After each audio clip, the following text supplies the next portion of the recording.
There are houses that feel like pristine museums, vast and immaculate, filled with expensive artifacts that no one ever dares to touch.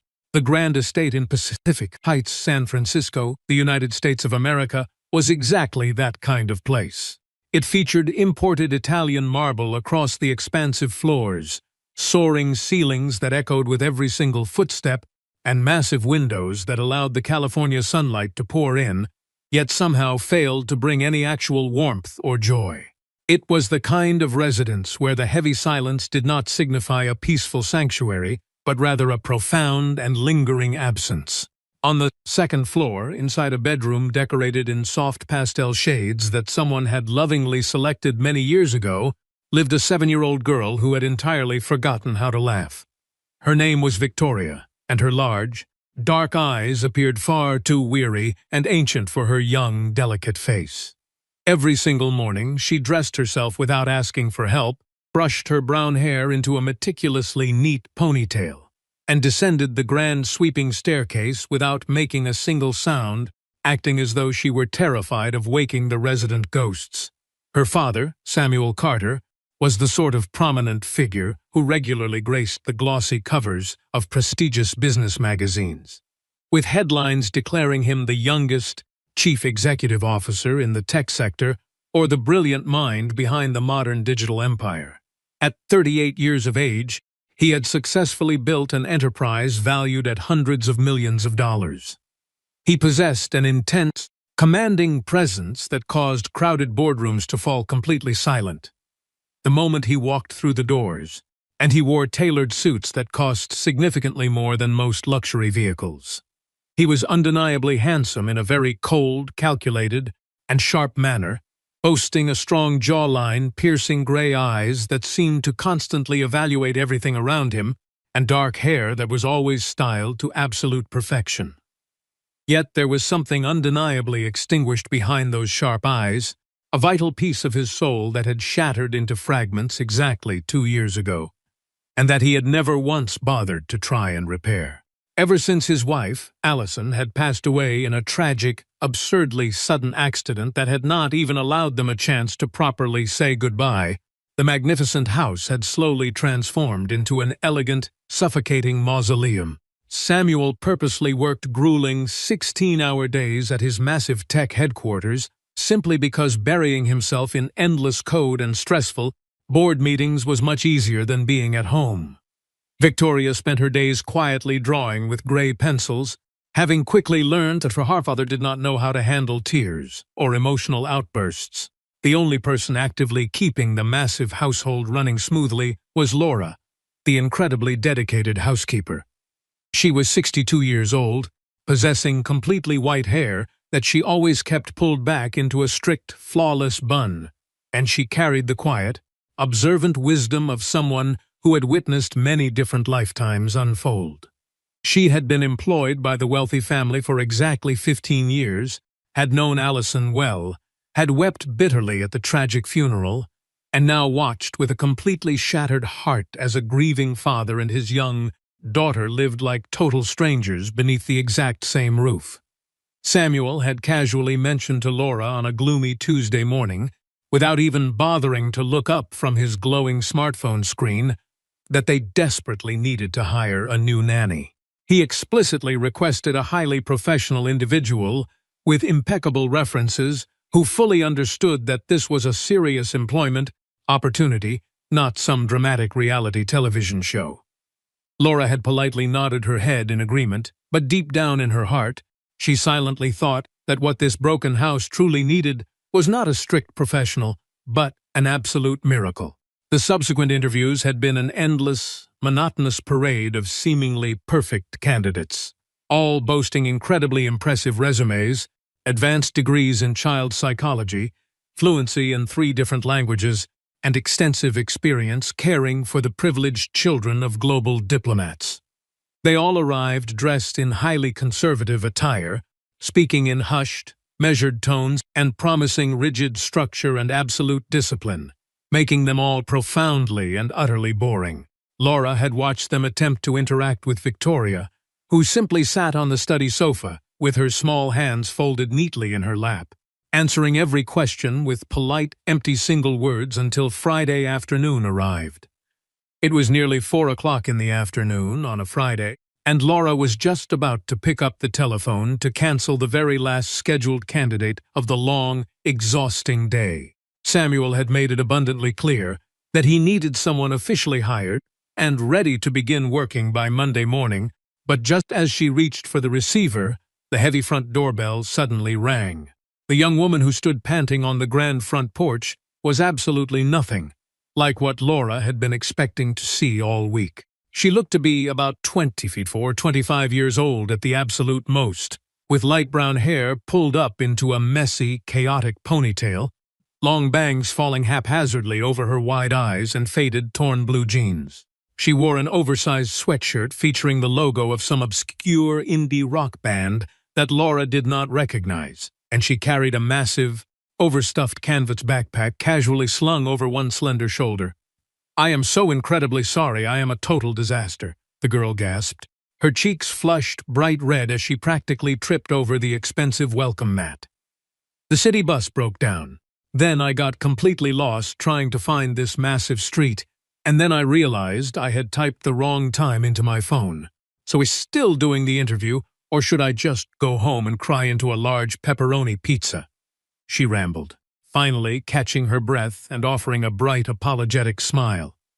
Her name was Chloe, and Laura blinked in utter astonishment, as in her 15 years of working for high-profile families, absolutely no one had ever arrived at a formal job interview acting like a localized tornado. "Please come inside," Laura said gently, surprising herself as she led the chaotic young woman through the grand foyer, where Chloe looked around with her eyes wide in pure amazement. "Wow, this place looks exactly like a luxury hotel. Do actual human beings live here, or is this just a fake set for expensive interior design magazines?"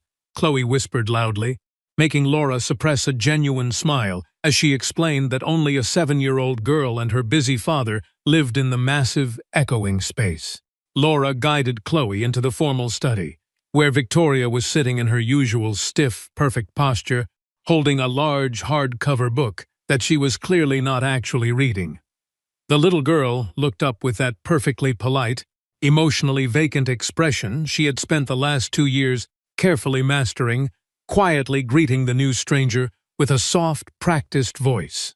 Instead of sitting carefully in the designated leather guest chair like every other candidate, Chloe instantly dropped down onto the expensive Persian rug, crossing her legs right in front of the startled child. "Hello there. You know what? I absolutely hate job interviews because they are super weird and exhausting, don't you think?"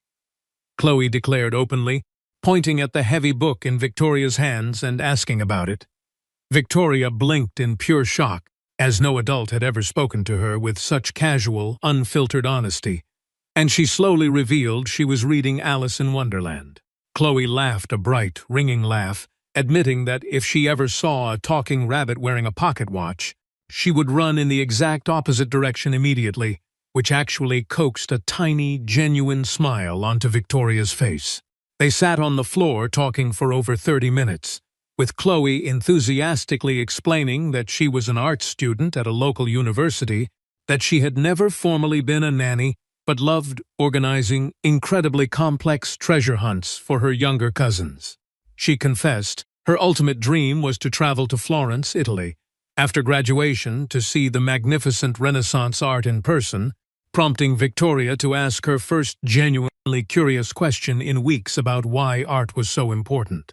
Seeing the undeniable spark of life returning to the little girl's eyes, Laura made an executive decision and firmly told Chloe she needed to wait 3 hours to meet Samuel at 7 o'clock.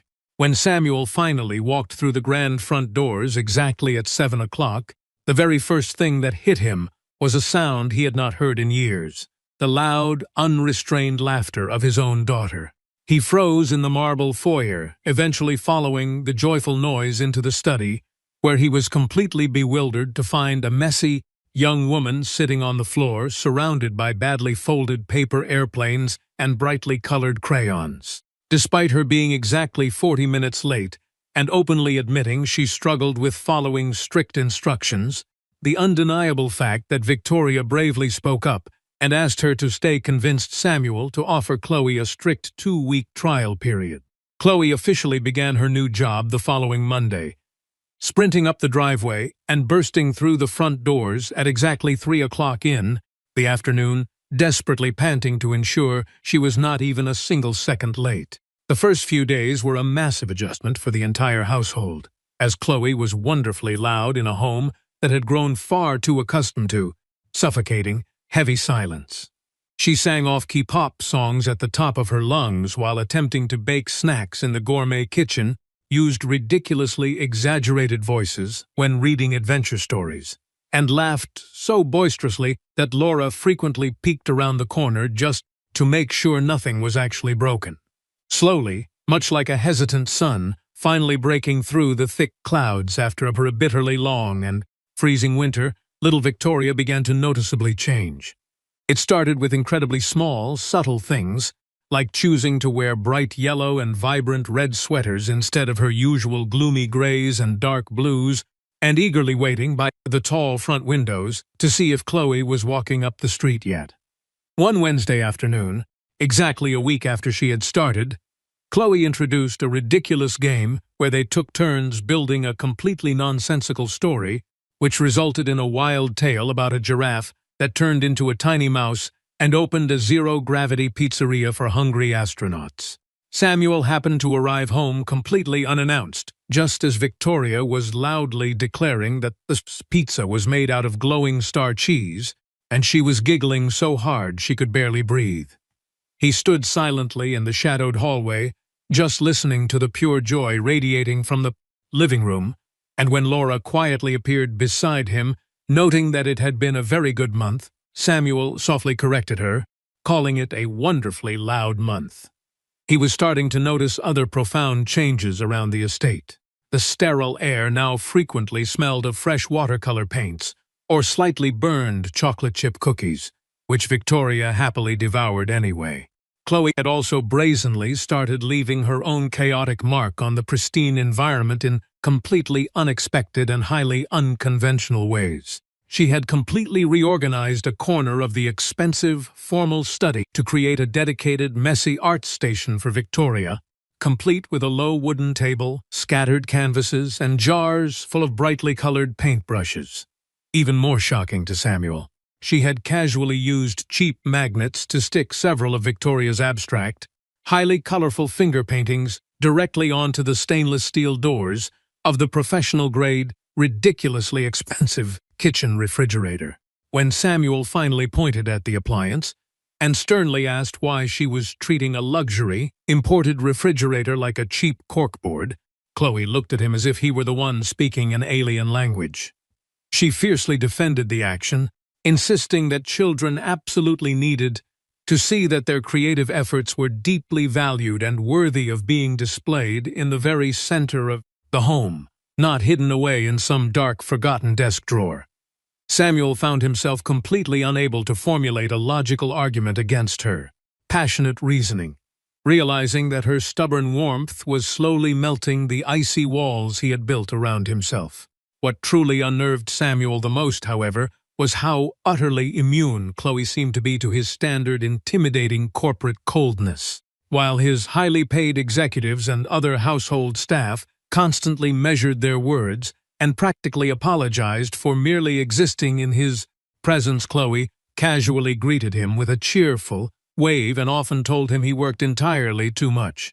She boldly suggested that he was missing out on the absolute best parts of his daughter's childhood by hiding at the office, words that would have gotten anyone else instantly fired, but instead kept Samuel awake at night.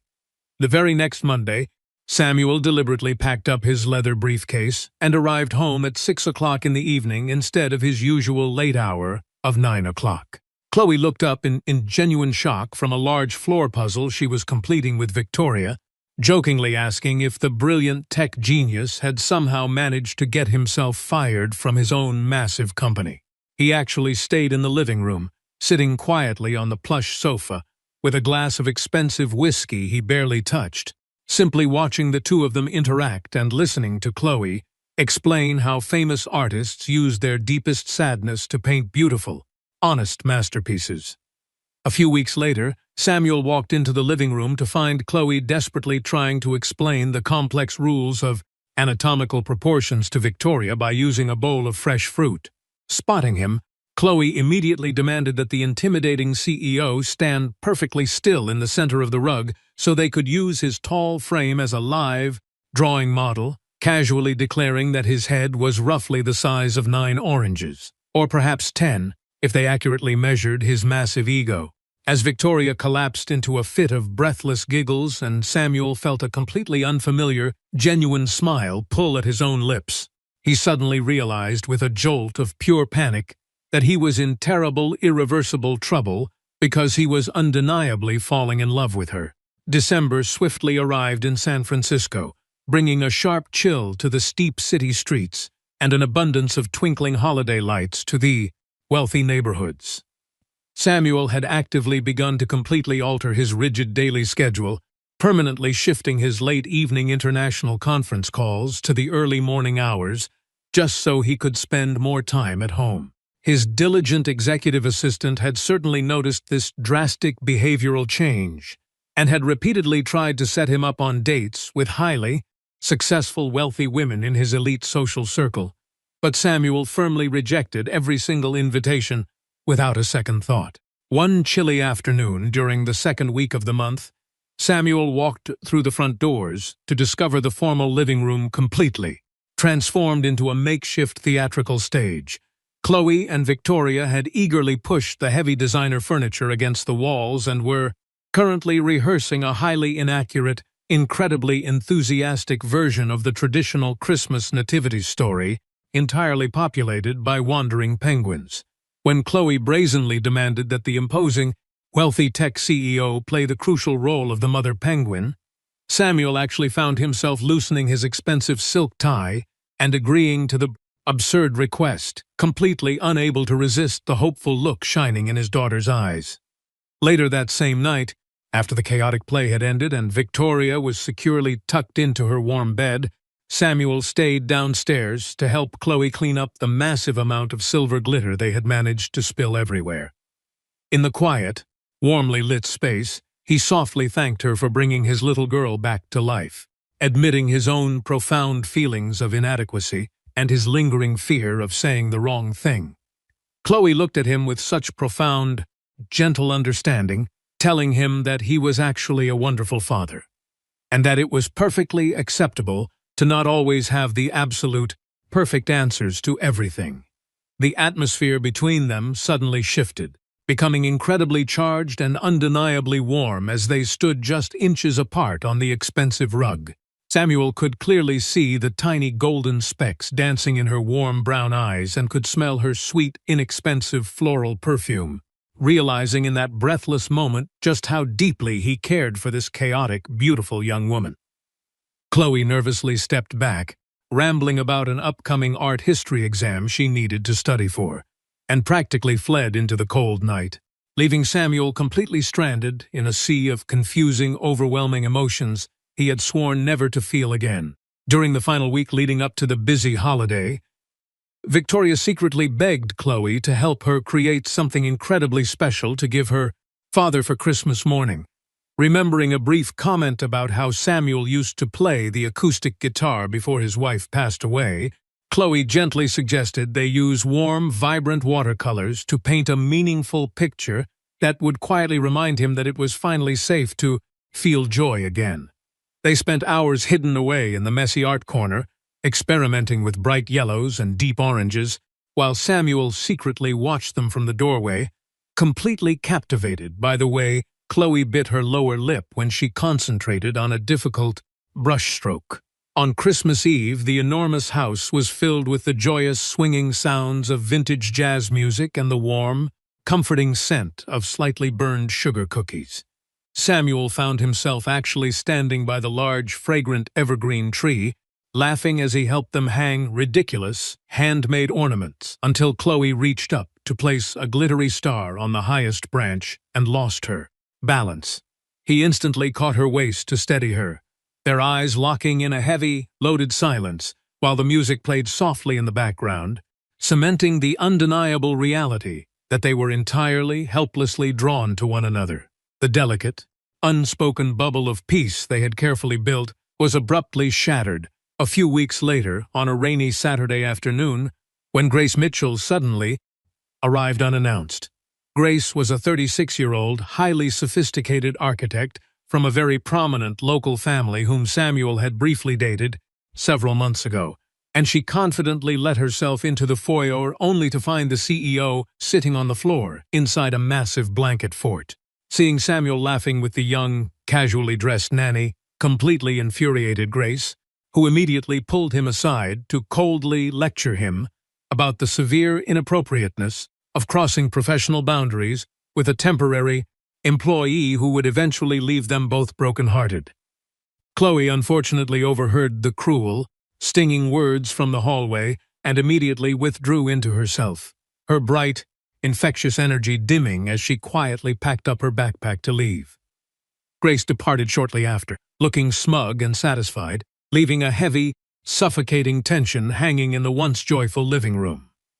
As Chloe quietly walked toward the heavy oak front door, refusing to meet his eyes and calling herself just temporary hired help, Samuel felt a sudden, desperate surge of panic, realizing he absolutely could not let her walk out into the rain believing that was true.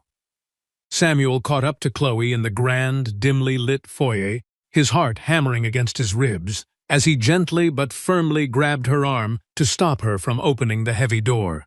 He looked directly into her tear-filled, hesitant eyes and confessed that she was absolutely not just the temporary help, and that the massive, expensive house felt entirely empty and devoid of any real life whenever she was not there. Chloe let out a shaky, breathless laugh, admitting that she had been trying incredibly hard for months to maintain a strict, professional distance, but it was absolutely impossible not to fall for him and the beautiful family they had created. Standing there amidst the quiet shadows of the sprawling estate, they openly acknowledged the terrifying, complicated reality of their mutual, deep affection. They both agreed that Victoria's fragile heart had to be protected at all absolute costs, deciding they needed to take their new romantic relationship incredibly slowly, without any massive expectations or sudden, jarring changes to their daily routines. Chloe wiped away a stray tear and offered a bright, watery smile, joking that they would take things so painstakingly slow they would practically be moving backward in time, which finally made Samuel laugh with a deep, genuine relief. As the cold winter slowly faded into a bright, blooming spring, their secret, quiet relationship blossomed in the stolen, quiet moments after Victoria had safely fallen asleep upstairs.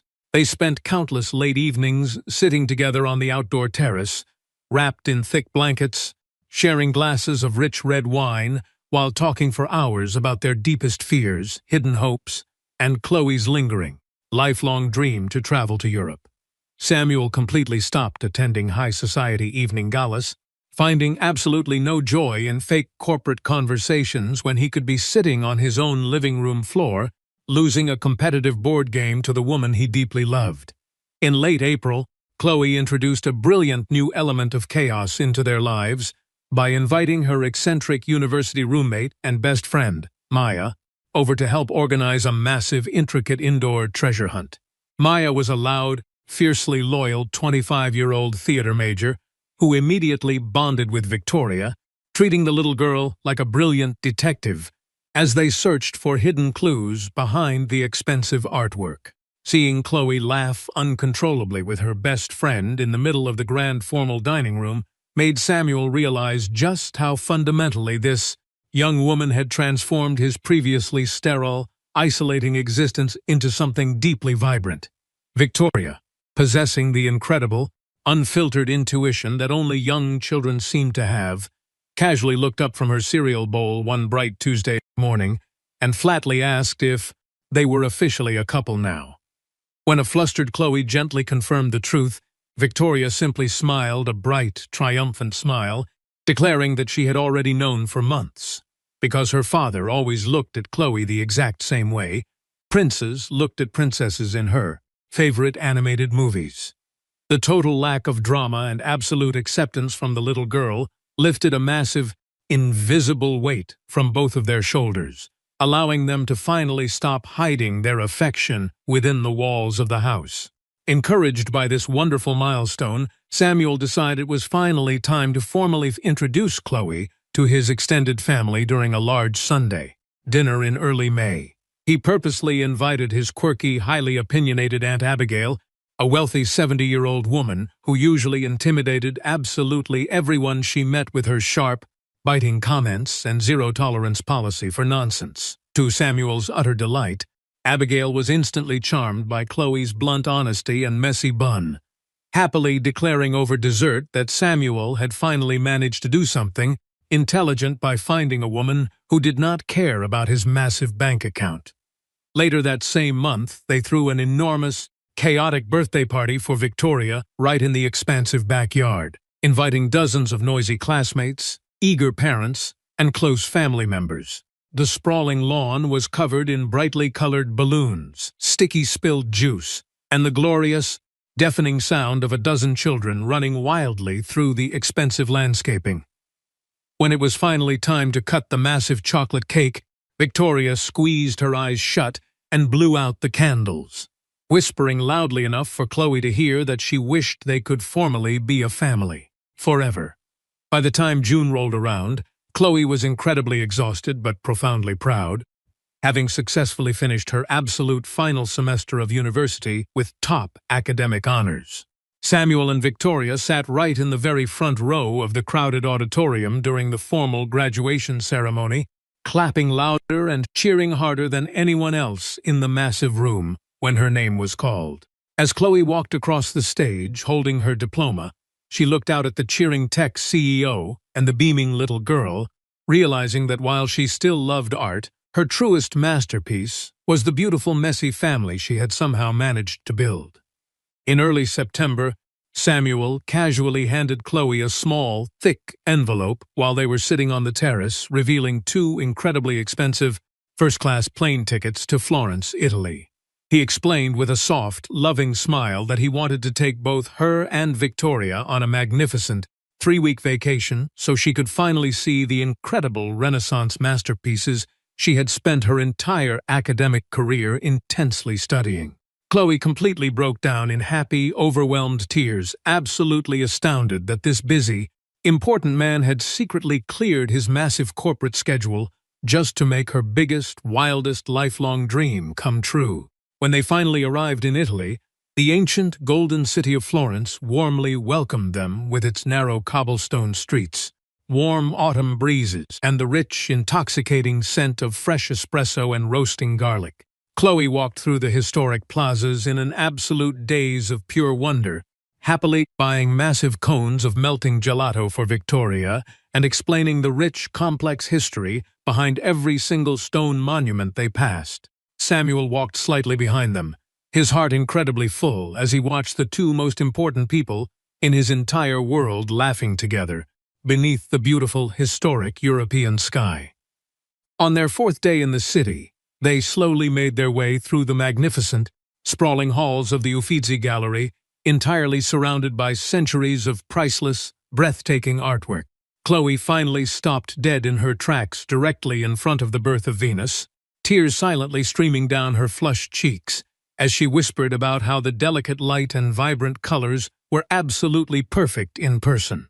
Gently reached into his tailored jacket pocket, his fingers brushing against the small velvet box he had been nervously carrying around since they had boarded the long flight in California.